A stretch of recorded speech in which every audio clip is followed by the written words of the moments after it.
right, ready to go?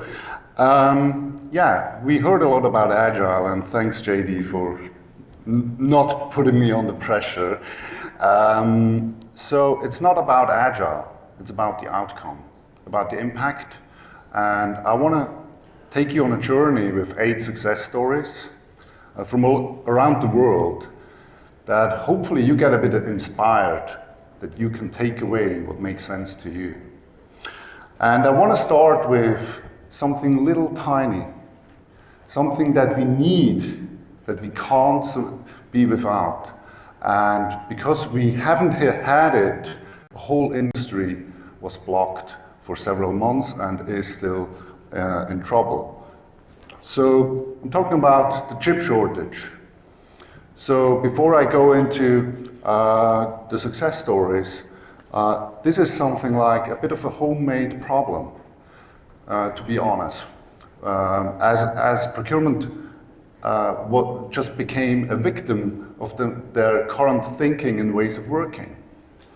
Because we were looking for just-in-time, single sourcing, and all this stuff, and we lost the flexibility in this particular area, which led to an incredible impact, a whole industry. Just to give you some numbers, GM and Ford in the US had more than 300,000 cars on stock. They were produced, but couldn't be delivered to the customers. So we need a new way of thinking, a new way of working. And so, yeah, just an example. Tesla, yeah, they are not perfect, they are also struggle, but they did a completely different sourcing strategy. And what they also had the ability to switch the vendors to non-specific chips. So they were as agile or as adaptive to source other chips and rewrite the operating system in no time. So they almost never had cars on stock. So in procurement, I'm observing that you guys are currently feeling like that, right? Overwhelmed, new topics. We heard some yesterday and today. Supply chain, sustainability, we should be responsible for diversity, inclusion, you name it, on top of our day job. So, and then it should be now, yesterday. So, therefore, I would like to introduce you to 2 far ahead companies that work completely different. This is Buurtzorg, a very famous company in the Netherlands, the most disruptive healthcare organization. They run, that's by the way their org chart. So no functions, 0 hierarchy, 15,000 employees. And better than I tell their stories, let's give the founder, Joost de Blok, a few seconds. We built on a simple idea. Let's create small teams with a maximum of 10, 12 people. So every team finds an office in the neighborhood they're working. They organize everything themselves. So they do the assessment with patients, they connect with doctors, they hire their own colleagues, they schedule their own programs, and they register what they're doing in the IT system we made. The teams are responsible for everything. So at the moment we have almost 1,000 teams all over the country working self-organized, without management, without leaders, and doing very well. This is the turnover growth. This year it will be $500 million, but it's still on one sheet. We have a very simple business model.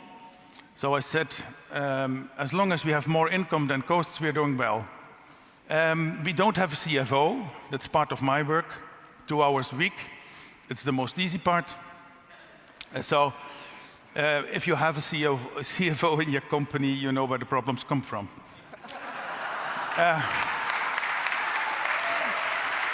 We don't have a management team. We never had in those 12 years a management team meeting. We don't make minutes, we just do what we need to do, and that's taking care for patients.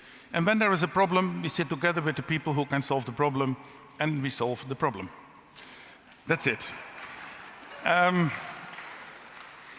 If you look at the results, from the start we had the highest patient satisfaction. At the moment it's 9.3. We had 1,200 new colleagues per year without doing any marketing. We got the prize for the best marketing in healthcare, but I said we're not doing any marketing.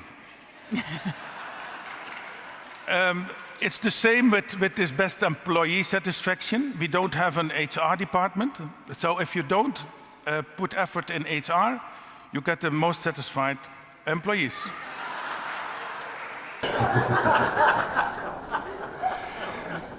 Right, so these are thought-provoking statements, but it's really true what he's saying, right?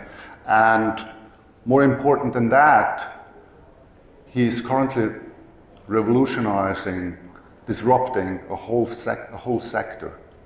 So the whole healthcare industry needs to adapt because the employees, Michael talked about, employee satisfaction, keeping the employees. The other companies, they need to adapt, otherwise they will go over, right? So that's one thing. The other thing is the humanized healthcare. Have you ever talked to a nurse? They want to work with the patient. They don't want to spend their time in all these administrative tasks, which often is 50% of their job today. And even more than that, they create a real impact. The elderly people could stay longer at home. They are getting healthy earlier, and they have less return rate to the health system. So there are some numbers that Buurtzorg is 50%, 65%, has 65% less overhead than in comparison to the industry, which allows them to pay higher salaries, invest more in education and in the well-being of the employees. Even more important, a study recently found out that if all the industry would change to such a model, we could spend, the whole society could save more than 50% of the current healthcare costs. So this is just an example, and you might think, yeah, nice. It's not my industry. It's not possible with us. They have been a startup. They don't have the legacy we have, so it's much more easy, and I agree. But still, if you grow, it takes a lot of courage not to add too much of structure, processes, and so forth. So therefore, I want to give you another example. You might have heard of AGILE, the leading Chinese company in appliances. They became the first awarded IoT, Internet of Things company in the world. And they have a history of more than 40 years. So they are dinosaurs in the industry. They are currently undertaking their fourth big transformation. And you saw the pyramid. They're pulling down the whole hierarchy, organizing in, as they call, micro enterprises. They have to be self-funded, so not just the salary. I'm just doing the work and I get the salary. They have to have a purpose, a value, and they organize themselves. They started first internally, so more than 80,000 employees are organized in 4,000 micro enterprises. And in the meanwhile, they've opened up. So Buurtzorg, as well as AGILE, invested heavily in one platform where they could share their informations, where they could create contracts, agreements, and whatever they needed to run the business. So you see the principles that were the guiding management principles. You want to have zero distance to the customer, and we believe you're not an employee, you're an entrepreneur. As stupid as that. And that's what they are leading to. A shocking number, they are currently, what I heard about from friends that are working with Hire, they are having, as they called, ECMs, that are smart contracts that define not a relationship between one of these enterprises, but a whole ecosystem. It's an ecosystem contract. They have more than 4,000 updates or new contracts every month. So that's the kind of speed they need, and that's also, they never struggled during the pandemic because they were not hindered by any structure, unnecessary structured, and so forth.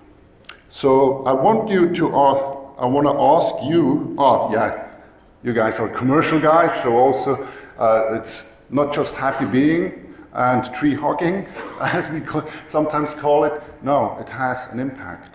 So Hire has 20% annual growth in the past 10 years, and not just in revenue, but also in profits.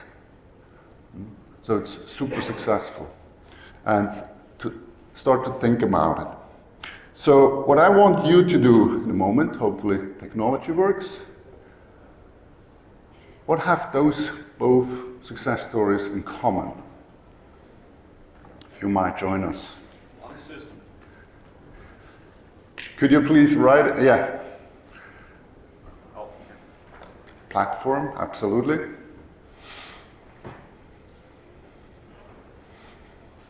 Write a word or a small sentence and it will pop up as a word cloud.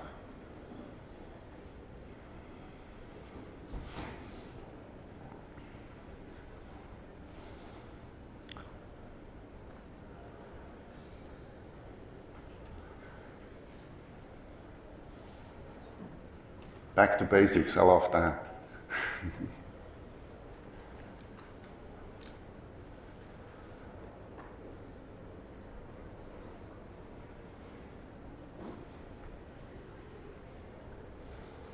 Simplicity.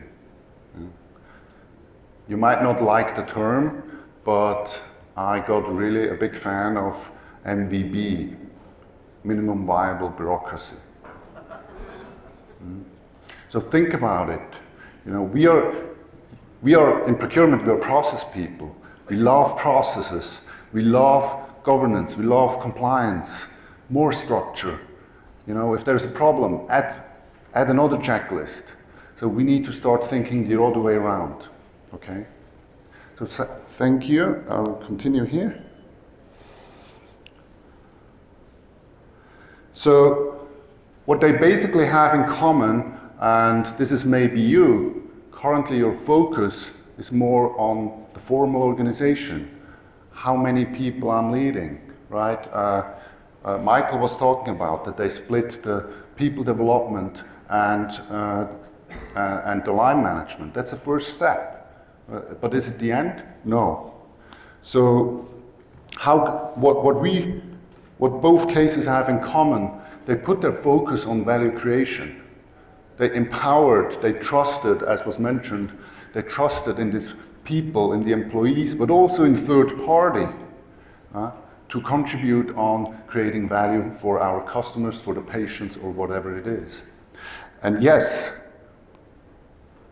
a platform, the data, that is a requirement. Without that, it won't work, but it's not the end. So what I would like to do now, I want to give you some idea how a journey could look like. And I'm going to do that with 5 more cases, very simple, so that you get an idea. Now, this is not the majority model. So companies could be on the very low end as a company or as procurement, but they have done just in a project something very disruptive on the very other end. So in stage 1, we often, as agile coaches, if we go into procurement and start to support them, see something like that. Procurement is organized in boxes, however they're called. It's clear functions, clear roles. It's more a service-oriented organization. Now, you might have in other parts of the organization, often in R&D and software, more innovative, more driven areas of the company, already agile practices. So you get some inspiration from there. What's in for us? How can we become part of that journey? So we start education, we start with experiments.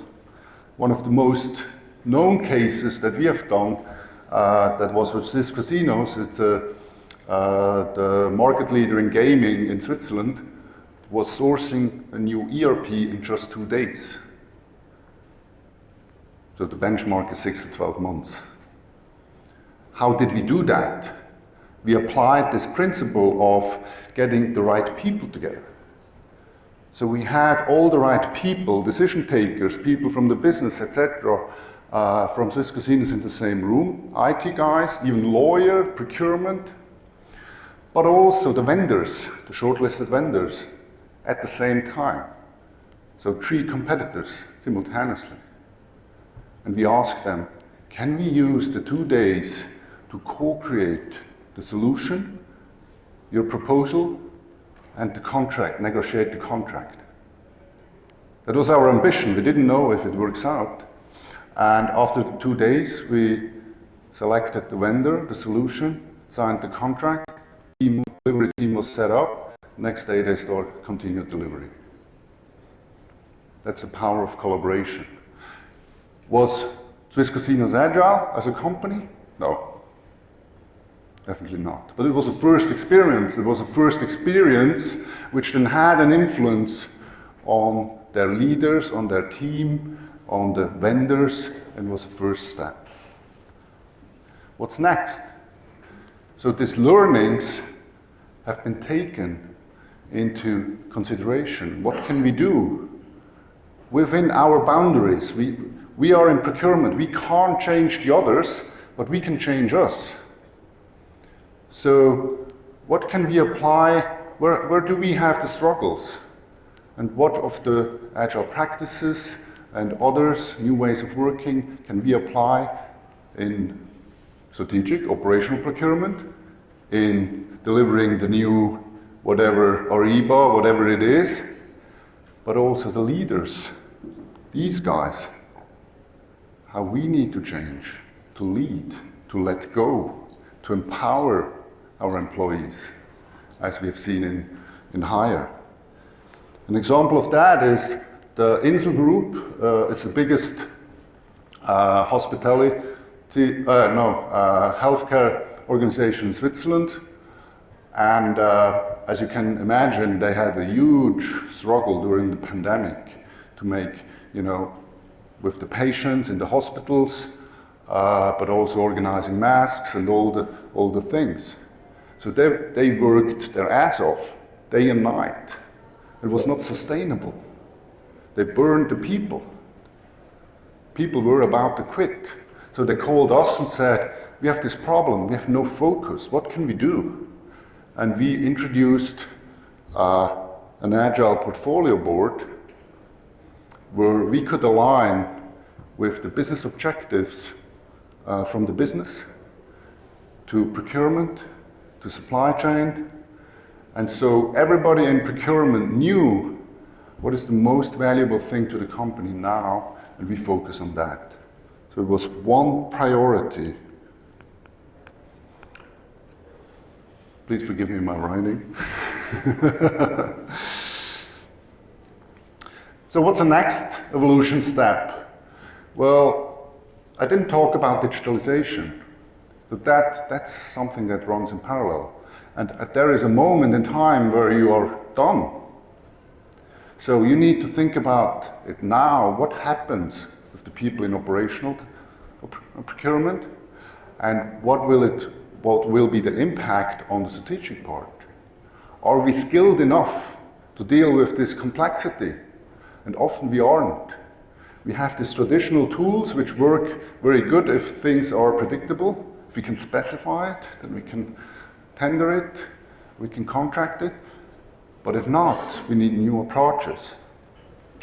So one of the very, very famous organizations in Agile, just to let let me mention something, was Barclays, a bank in UK. They were very early on undertaking the whole business, so not just procurement, IT, business units, leadership, a whole business transformation to find new ways of working. And as part of that journey, the CPO, Phil Thomas, was creating with his leadership team a radical new strategy, which might be not so unfamiliar with you. One is automation, digitalization. Everything we can digitalize, we will be digitalized. But at the same time, they thought about, what about the things we can't digitalize? And so they did something stupid. They installed a switch on their portfolio for procurement cases. Is this something that is commodity, or is it something that drives uncertainty? Is it complex? And depending on that, they assigned, they called it a POTS, which is nothing else than a cross-functional team with all the procurement capabilities needed to go through the 7 to 8 sourcing steps. They increased by that the time to market radically. That was back in 2018. So incrementally, the organization changes, procurement changes, and at some point in time, you will be organized about creating value. So you will have something like, we call them business cells, micro enterprises, whatever it is, that are empowered, that are the nearest to the market.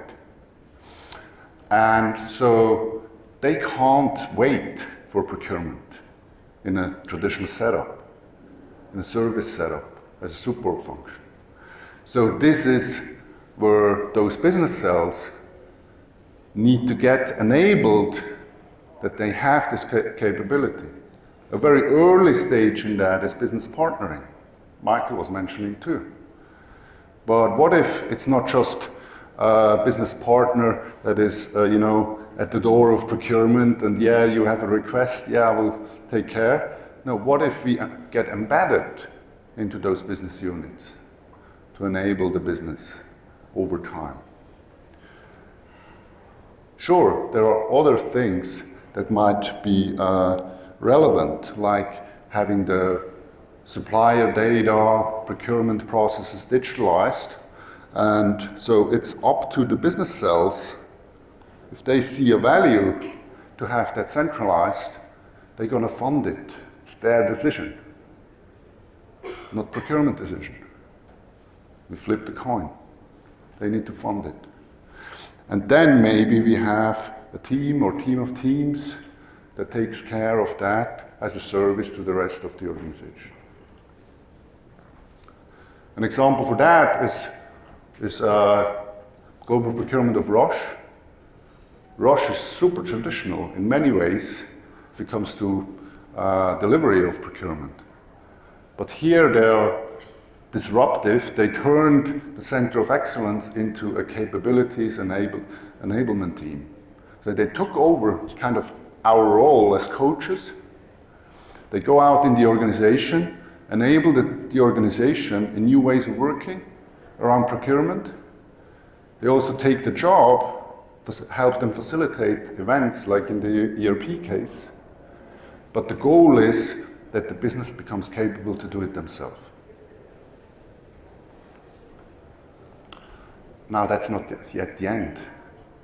If we think about Hire, they started to have a cross-company ecosystem. So the company borders become fluid. It's no more important you are from this company, you are from that company, you are from this culture, from that country. We don't care. Capabilities matter and availability. So in that sense, we start to build ecosystems and which are also much more resilient than the supply chain. If we have the capability to swap partners much faster, it's no more an issue like in the car manufacturing example. So AGILE is an example. They are super traditional in the whole procurement. I would call them in level 1 or 2 as an organization function. But they got inspired by what we are doing, and they said, well, we have the savings program. Could you support us?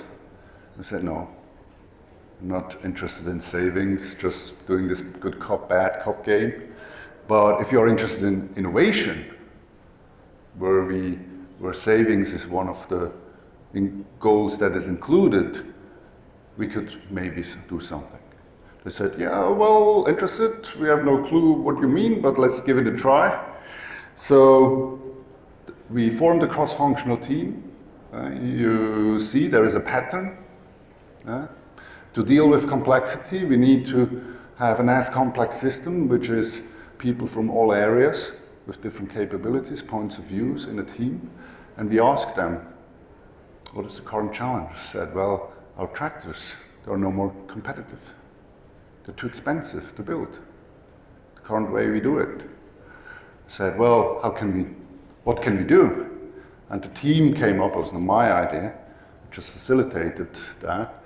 The team came up with a crazy idea. They said, well, what if we take a tractor in a big hall into its components?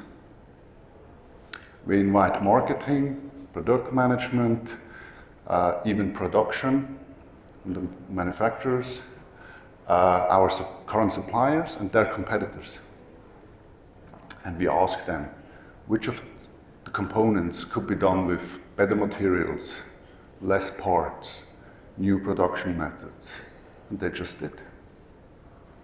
So this is cross-company innovation. You can do that tomorrow. You don't need to go through the whole evolution. It's a nice thing. So yeah, just very briefly,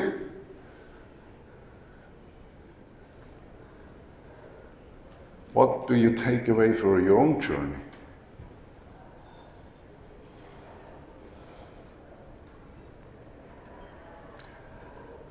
I like to think differently. You can learn as many new practices and approaches and whatever, but in the end it's a new mindset. Think outside of the box. How can we become faster? If you're a leader, change the system. If there is a usual lead time for complex strategic sourcing cases of 6 months, tell the team you have just 1 month. And they will figure out how. They will come up with crazy ideas.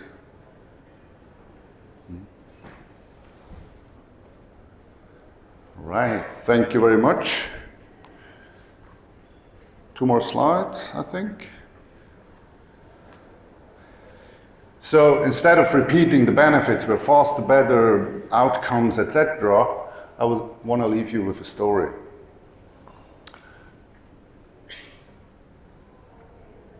I yesterday met the CPO, thanks to Jonathan, we met a lot of CPOs this week, of AIA. And we just had a chat. We inspired him how agile ways of working could influence and improve procurement. And it was very cool that he brought his leadership team, but also the guys from the agile practice. And the highlight of the meeting was, what are we waiting for? But he also said, what we can do tomorrow is something very small with a high impact. We can change, improve our selection criteria. We're going to add also a behavior model, which is as important.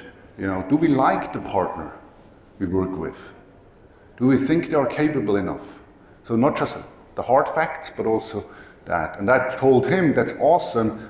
Just consider on top of that, we have all those fancy new trends, sustainability, diversity, you name it. What about those? Just imagine for a moment, if you rank companies higher that have a program for disabled people, that have a certification in sustainability, whatever, we could create an even bigger impact. So yeah, think in ecosystems, prepare yourself, your people, in that direction. Educate them. Procurement will become even more important, and you have the ingredients for it. And just start. Start small, but start. Find allies, often in R&D, IT, there are already guys like me. Talk to Jonathan, PASA AGILE, and yeah, this is us. We also do workshops, the next is in 2 weeks, and just wanna, if you follow that QR code, you will not just get slides, you will also get the white paper around this whole survival guide, as we call it. All right, thank you.